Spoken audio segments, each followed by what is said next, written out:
আসসালামু আলাইকুম রহমতুল্লাহি বরকাতুহ। 49তম বিভাগ রেজাল্ট 2024 কিভাবে আপনারা দেখবেন খুব সহজেই সবার আগে। এর জন্য প্রথমে চলে যাবেন গুগল কিংবা ক্রোম ব্রাউজারে চলে গিয়ে আপনারা সার্চ বারে সার্চ করবেন বিভাগ। এদিকে চলে আসলো বিভাগ রেজাল্ট 2024। চার্জ দেওয়ার পর আপনারা এখানে কয়েকটি ওয়েবসাইট দেখতে পারবেন। বিভাগুল মাদারিসিল আরবিয়া বাংলাদেশ, এভাবে স্ক্রল করলে আপনারা কয়েকটি দেখতে পারবেন। এখান থেকে আমি প্রথমটাতে ক্লিক করলাম। দেখতে পাচ্ছেন এখানে চলে আসলো বিভাগুল মাদারিসিল আরবিয়া বাংলাদেশ। এখানে আপনারা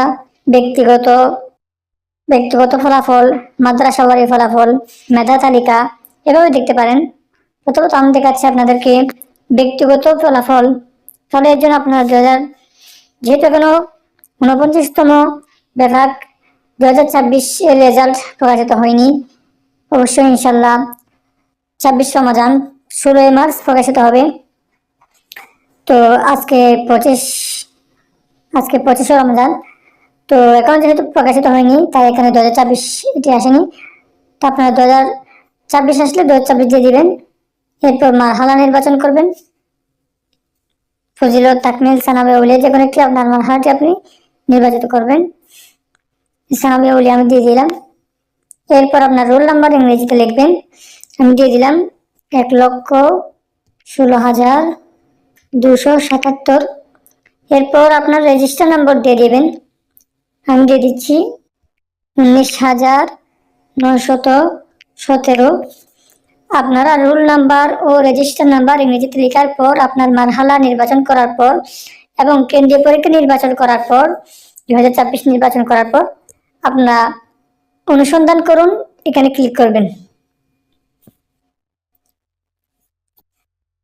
এখানে আপনারা অনুসন্ধান করুন, এটি ক্লিক করবেন। যেহেতু 2024 49তম বিভাগ রেজাল্ট এখনো প্রকাশিত হয়নি তাই এটি আসছে না। এই জন্য আপনাদেরকে দেখানোর জন্য আমি একটি ফর এক্সাম্পল একটি দেখাচ্ছি। আপনারা দেখুন এখানে কেন্দ্রীয় পরীক্ষা নির্বাচন করুন। আমি এখানে দিয়ে দিচ্ছি 47তমটা আমি দিয়ে দিচ্ছি। তাহলে আমি এখানে দিয়ে দিলাম 1445 হিজরি 2024 খ্রিস্টাব্দ। এরপর আমি মারহালা নির্বাচন করব সানাবে উলিয়া। এরপর রোল নাম্বার দিয়ে দিচ্ছি 1,14,200।